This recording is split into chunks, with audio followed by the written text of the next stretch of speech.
Hi, I'm Yolanda and welcome to Speak On. Today I'm joined by Lucy, a model, writer and mental health advocate, Nicole, a blogger, and Rafika, a skincare writer and model.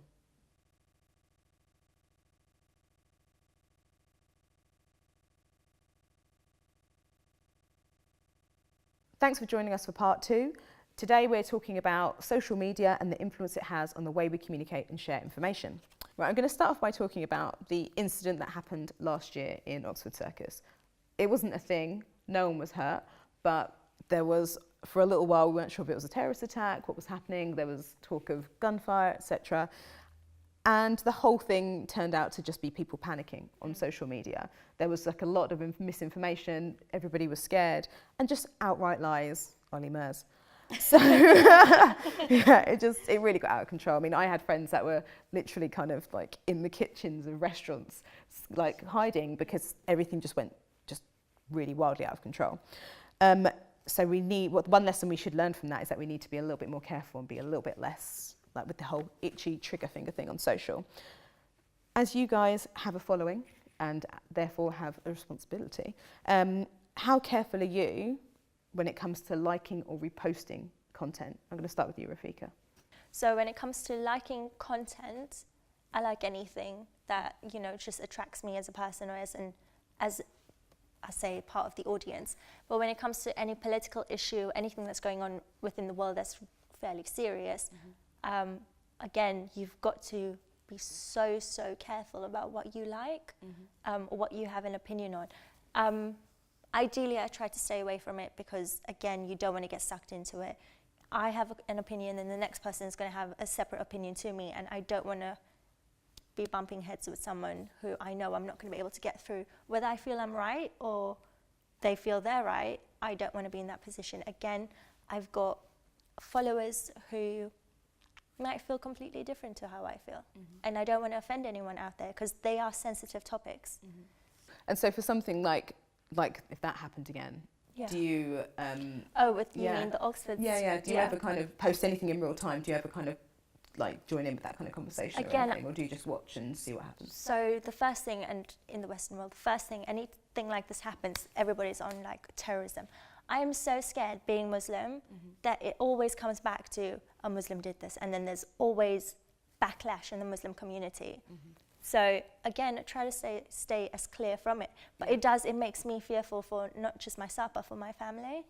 Because you know you're going to be labelled, you're going to be branded, and people that are completely innocent are going to be targeted because out of fear, community is just fearful of, you know, one idiot out there who triggered it all off. But it just goes to show, like the Oxford scenario, it goes to show that we as people here in the UK are extremely terrified. It shows how quickly we panic because we are targeted. Being the Western world, being one of the superpowers in the world, we are targeted. And radicalized groups, it works in their favour to scare. I suppose that's quite, I didn't even think about it from that perspective. I was just thinking of everybody's just so eager to share information, but I didn't even think about it from the perspective, it's like you don't want to join in with that because obviously that conversation is going to turn really quickly. So that's a really interesting point that you've made there. And yeah, I didn't even think about it from that perspective. Thank you for that answer. Yeah. What about you guys? Are you quite careful about what you like and repost, or do you even repost? Some people don't. I mean, with liking, not so much in terms of like being careful. I like what I like. But in terms of stuff I post, I do think you have to be careful sometimes, but I'm probably quite controversial, to be honest. I do get involved in the arguments. If I do have something to say about something political or something that I feel strongly about, then I will speak up about it.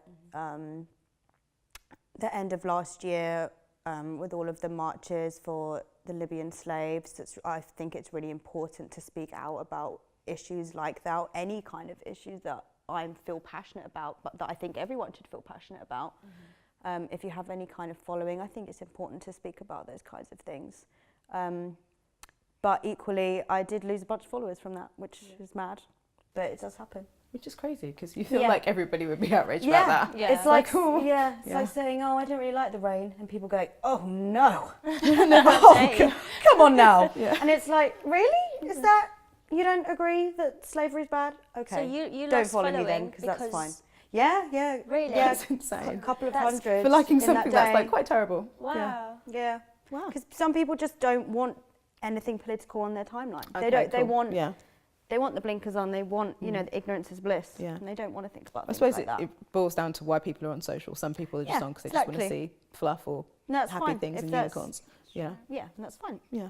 Okay, cool. What about you? Are you quite careful? Kind of a mix between the two. So I think I'm careful when it comes to nonsense, sort of like political fluff, things that are put there to enrage people for no reason.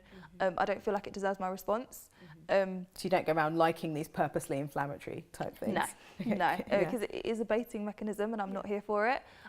Things that I will respond to and sort of like speak out for are the things that are really important, like you said, the Libyan slaves, any sort of like real injustices in the world that I can see that are close to me, then I'll be like, yeah, I'm going to share that, or I'm going to put that out there. Or even not only online, but sometimes word of mouth goes much further depending on who you're talking to.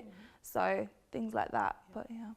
And so when it comes to these kind of things, obviously with the Oxford Circus incident, everything was unfurling in real time. So anybody involved in that real-time conversation, there's no opportunity to research or look into it or find out what's going on. Because I mean, even I didn't post, but I did certainly say to people, just don't go to that area, mainly because I thought it's just going to be really inconvenient. You're going to get caught, and God knows, you know, you may be stuck there for ages.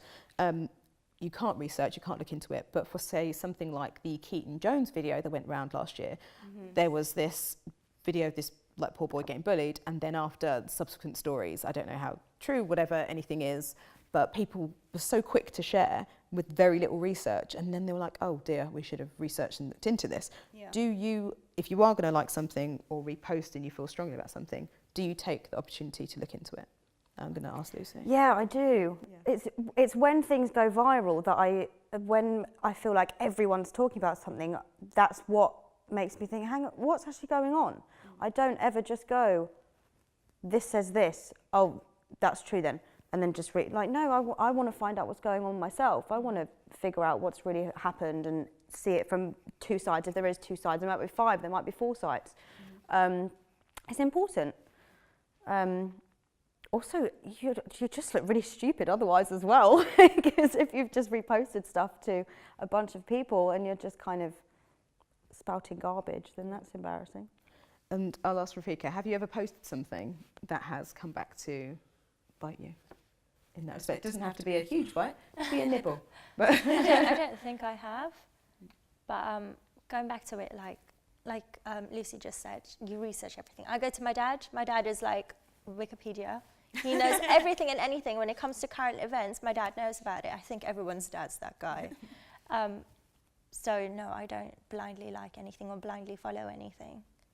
Always make sure that I'm aware. And if it's controversial, like I said, terrorism, I try not to get involved. I will have my opinions, but I will not share them on social media. Just because, again, I'm sitting there thinking, fuck, again, another idiot. Yeah, I think especially from a Muslim woman's point of view as well, I think that's really important, and it's always going to come across as sort of controversial, which is difficult. I do feel like it's then on the responsibility of others to speak up for you, like, or people like yourselves in that moment, because like we all know that you can't really defend yourself when there's such, like you said, inflammatory statements going out. So yeah. Oddly enough, I don't feel as terrified for my well-being because, again, even though I am a Muslim, I'm not obviously the best Muslim in the world. I don't wear the full garb, as you can tell. Some might criticize that.